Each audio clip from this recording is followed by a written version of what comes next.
Think and grow rich book summary इन हिंदी। सोचिए और अमीर बनिए बाय नेपोलियन हिल। दोस्तों, दुनिया का हर इंसान अमीर और सफल बनना चाहता है, इसलिए वो हमेशा अमीर बनने के रहस्यों की तलाश में लगा रहता है। यदि आप भी अमीर बनना चाहते हैं और अमीर बनने के रहस्यों को जानना चाहते हैं, तो आपको think and grow rich book summary इन हिंदी से शुरुआत करनी चाहिए। Think and rich grow book summary इन हिंदी के माध्यम से आज हम आपको उन सभी रहस्यों के बारे में स्टेप बाय स्टेप बताने वाले हैं जो इस किताब में नेपोलियन हिल द्वारा सफल और अमीर बनने के लिए बताए गए हैं।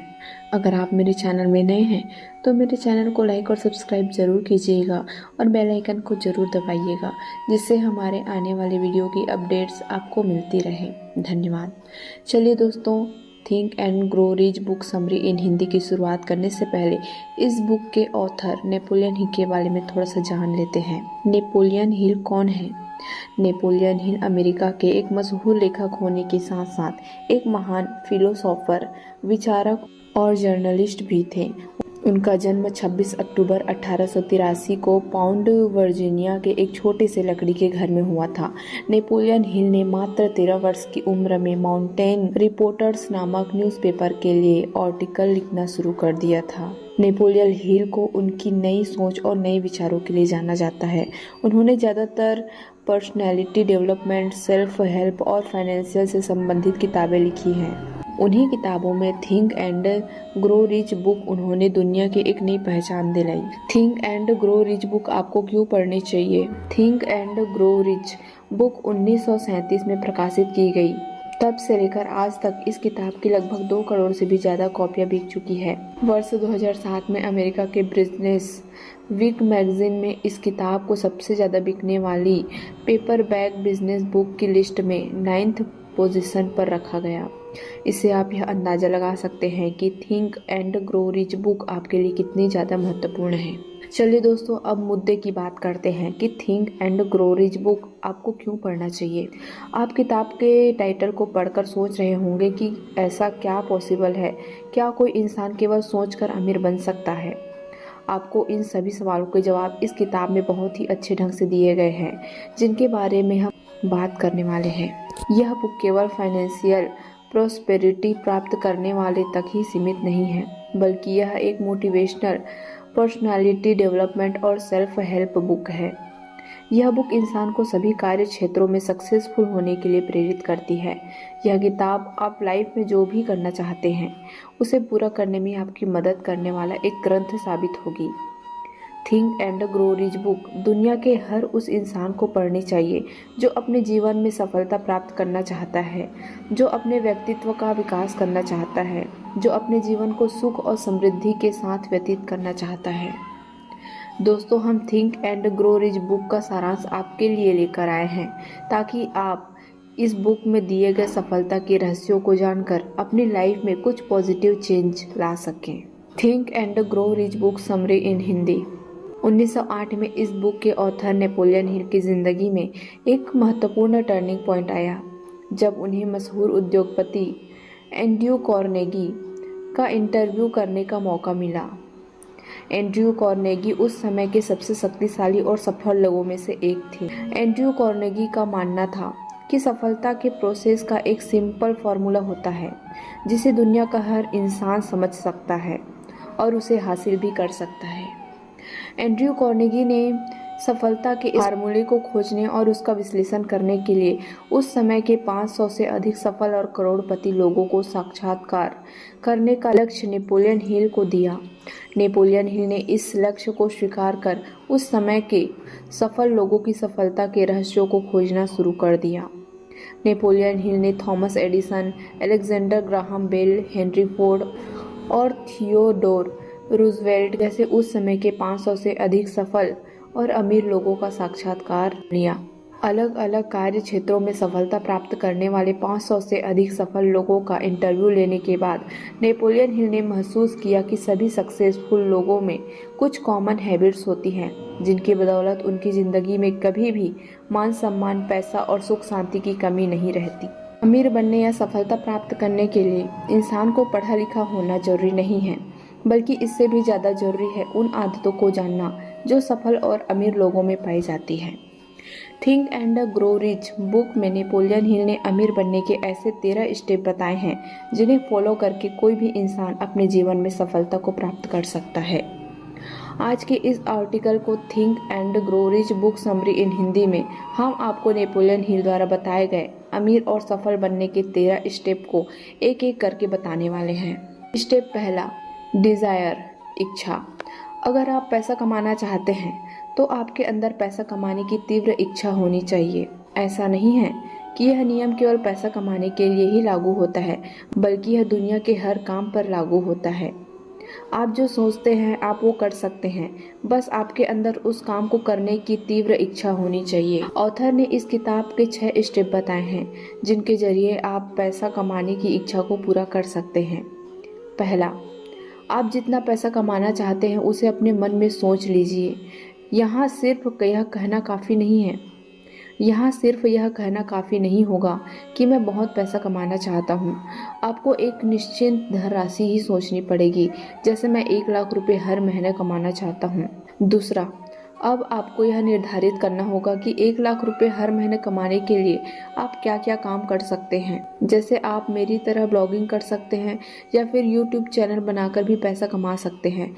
कहने का मतलब है कि आप अपनी पसंद का कोई ऐसा भी काम कर सकते हैं जिससे आप हर महीने 1 लाख रुपया कमा सकें। तीसरा, इसके बाद आपको एक निश्चित तारीख डिसाइड करनी होगी जिस तारीख तक आपको अपना इच्छित पैसा कमा सकते हैं। जैसे मैं दिनांक 30/12/26 तक 1 लाख रुपए हर महीना कमाना शुरू कर दूंगा।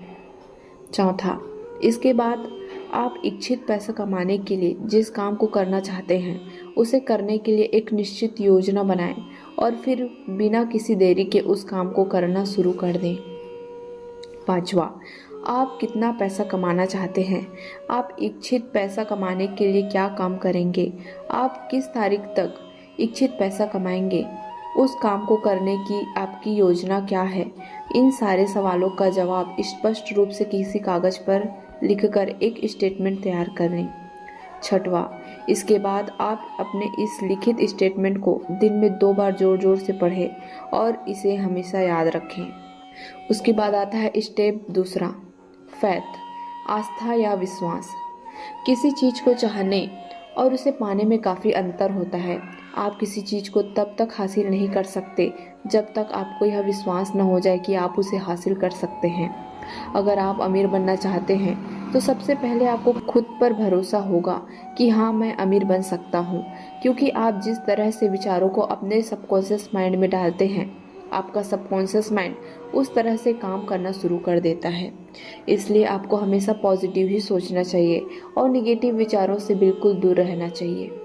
स्टेप तीसरा, ऑटो सजेशन, आत्म सुझाव। कोई भी इंसान खुद पर विश्वास करना सीख सकता है। अगर आप अपने आप से किसी भी काम के बारे में रोजाना ये कहें कि मैं यह काम कर सकता हूँ, तो एक समय ऐसा आएगा कि आप वाकई उस काम को करने में सक्षम हो जाओगे। खुद से इस तरह की बात करना ही ऑटो सजेशन कहलाता है। हमारा अवचेतन मन पूर्ण विश्वास की भावना से दिए गए किसी भी आदेश को ग्रहण कर लेता है और उन आदेशों पर एक्शन करना शुरू कर देता है। ऑटो सजेशन का सिद्धांत स्वेच्छा से सबकॉन्शियस माइंड तक पहुंचाता है। कोई भी विचार, चाहे वह सकारात्मक हो या नकारात्मक, आत्म सुझाव के सिद्धांत की सहायता के बिना अवचेतन मन में प्रवेश नहीं कर सकता। स्टेप चौथा, स्पेशलाइज्ड नॉलेज, विशेष ज्ञान। हर समस्या का समाधान ज्ञान है। अगर आप अपनी ज़िंदगी में सफल होना चाहते हैं तो आपको अपने ज्ञान को लगातार बढ़ाते रहना पड़ेगा। सक्सेसफुल लोग अपने व्यवसाय से संबंधित ज्ञान प्राप्त करना कभी बंद नहीं करते। ज्ञान बढ़ाने का मतलब यह नहीं है कि आप पूरी दुनिया की चीज़ों को याद करें। सबसे पहले आपको यह तय करना होगा कि आपको किस प्रकार के विशेष ज्ञान की आवश्यकता है। इस स्थिति में आपको केवल अपने गोल के अनुसार, यानी आप जो काम करना चाहते हैं उसी से जुड़ी सारी जानकारी प्राप्त करनी होगी। अब आप सोच रहे होंगे कि ये सब जानकारी कहाँ से मिलेगी। इसके लिए आप जिस काम के बारे में जानना चाहते हैं उस विषय से संबंधित अच्छी किताबें पढ़ सकते हैं या उस फील्ड से जुड़े सक्सेसफुल लोगों से सेमिनार अटेंड कर सकते हैं। कुछ लोग इस हीन भावना से ग्रस्त रहते हैं कि उनकी स्कूली शिक्षा सीमित रही है। मैं ऐसे लोगों को याद दिलाना चाहता हूँ कि थॉमस एडिसन अपने पूरे जीवन के केवल 3 महीने स्कूल गए थे, लेकिन ऐसा बिल्कुल नहीं है कि उनके पास शिक्षा की कोई कमी थी। ज्ञान प्राप्त करने का मतलब यह नहीं कि आप स्कूल या कॉलेज में जाकर ही ज्ञान प्राप्त करें। स्टेप 5वां, इमेजिनाइजेशन, कल्पना करना। इंसान जिस चीज की कल्पना कर सकता है उसको बना भी सकता है। कल्पना एक कार्यशाला है जहां इंसान द्वारा बनाई गई सभी योजनाओं को आकार दिया जाता है। कल्पनाओं 2 प्रकार की होती है, सिंथेटिक कल्पना, क्रिएटिव कल्पना। सिंथेटिक इमेजिनेशन, इस तरह की कल्पना में आप पुरानी अवधारणाओं, विचारों या योजनाओं को नए संयोजन में व्यवस्थित कर सकते हैं। क्रिएटिव इमेजिनेशन, इस तरह की कल्पना में आप कुछ ऐसा सोचते हैं जिसके बारे में आपके अलावा किसी और ने न सोचा हो, यानी कि आप कुछ ऐसा बनाने की सोच रहे हैं जो अभी तक किसी ने नहीं बनाया हो। इस स्थिति में आप बिल्कुल ज़ीरो से शुरुआत कर रहे हैं क्योंकि आपका आइडिया बिल्कुल नया है। अगर आप कुछ बड़ा करना चाहते हैं तो आपको हमेशा क्रिएटिव इमेजिनेशन पर फोकस करना चाहिए। आपको नए नए आइडियाज़ के बारे में सोचते रहना चाहिए। स्टेप 6वां, ऑर्गेनाइज्ड प्लानिंग। आप चाहे कोई भी काम करना चाहते हो, लेकिन आप जो भी करना चाहते हैं उस काम को करने से पहले आपको पूरी प्लानिंग कर लेनी चाहिए। मान लो आप ब्लॉगिंग करना चाहते हैं तो इसके लिए आपको पूरी प्लानिंग करनी होगी। जैसे आपको देखना होगा कि आप अपनी वेबसाइट खुद बनाएंगे या किसी वेबसाइट डेवलपर से बनवाएंगे। आप अपनी वेबसाइट के लिए आर्टिकल खुद लिखेंगे या किसी कंटेंट राइटर से लिखवाएंगे। आप अपनी वेबसाइट का SEO खुद करेंगे या किसी और से कराएंगे। आपको देखना होगा कि आप अपनी वेबसाइट से कितने तरीकों से पैसा कमा सकते हैं और उनमें से आप किस तरीके पर ज़्यादा फोकस करेंगे। आप अपनी वेबसाइट पर हर महीने में कितने आर्टिकल्स पोस्ट करेंगे।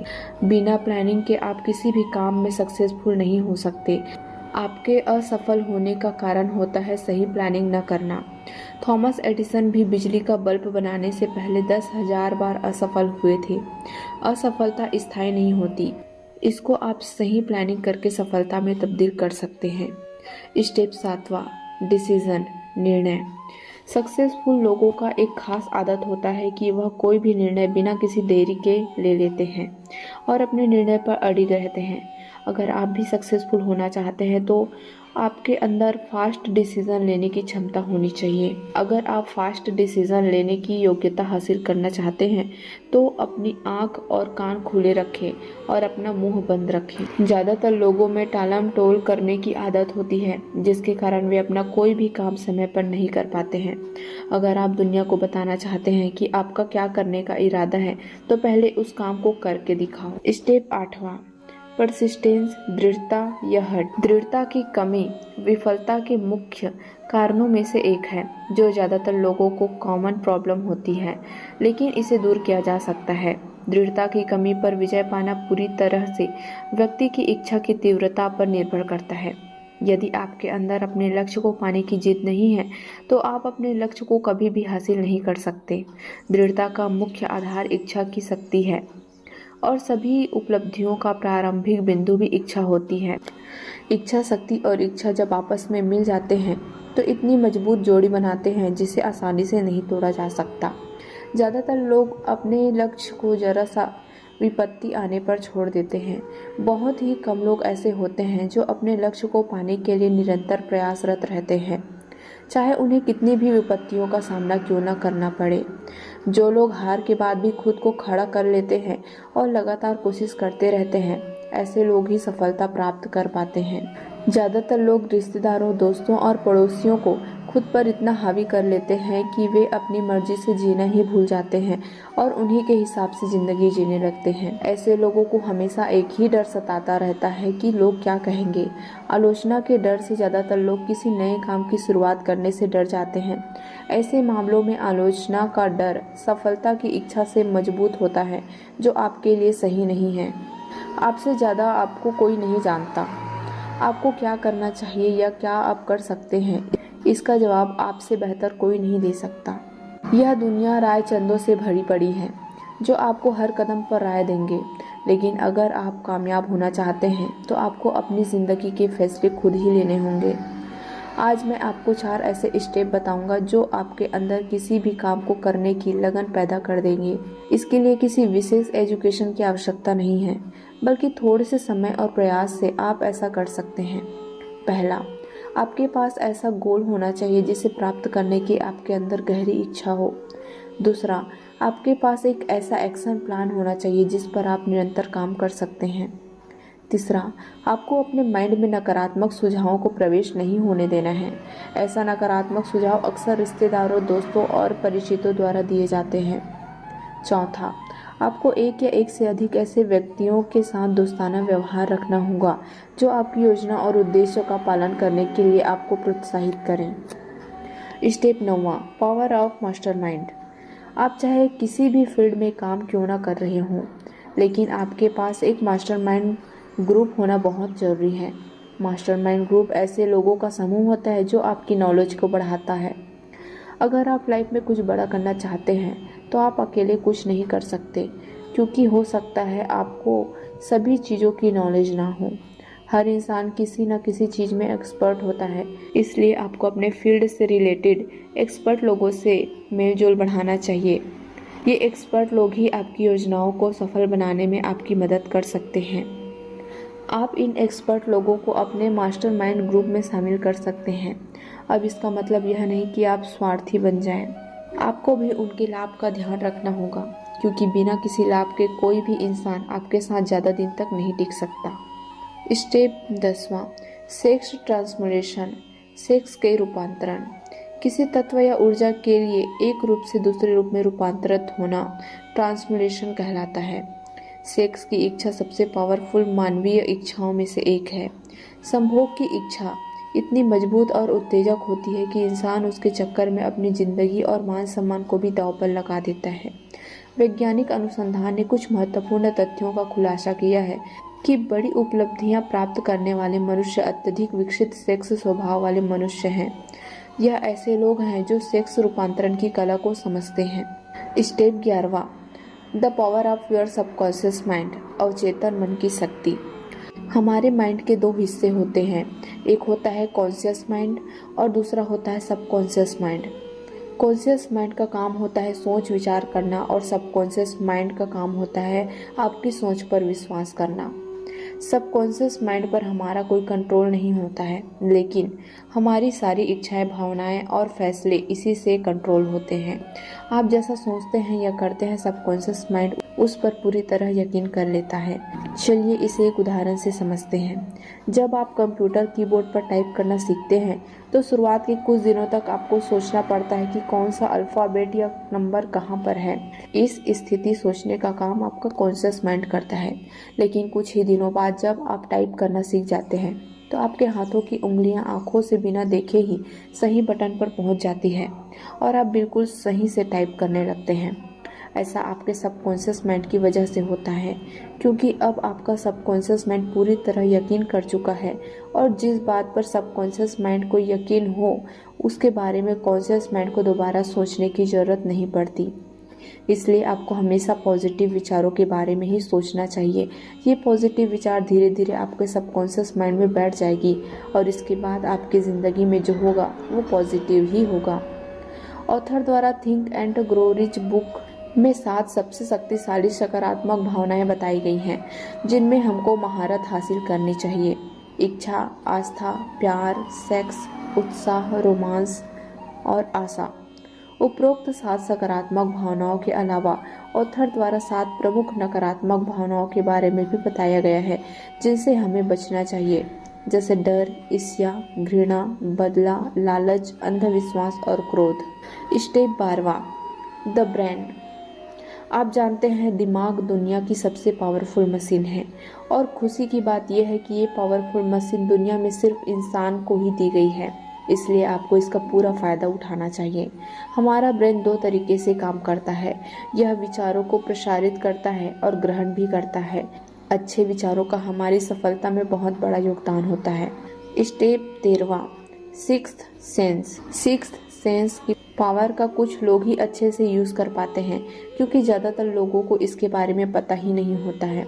चलिए समझने की कोशिश करते हैं कि आखिर सिक्स्थ सेंस यानी छठी इंद्रियां का क्या मतलब होता है। इसे एक उदाहरण से समझते हैं।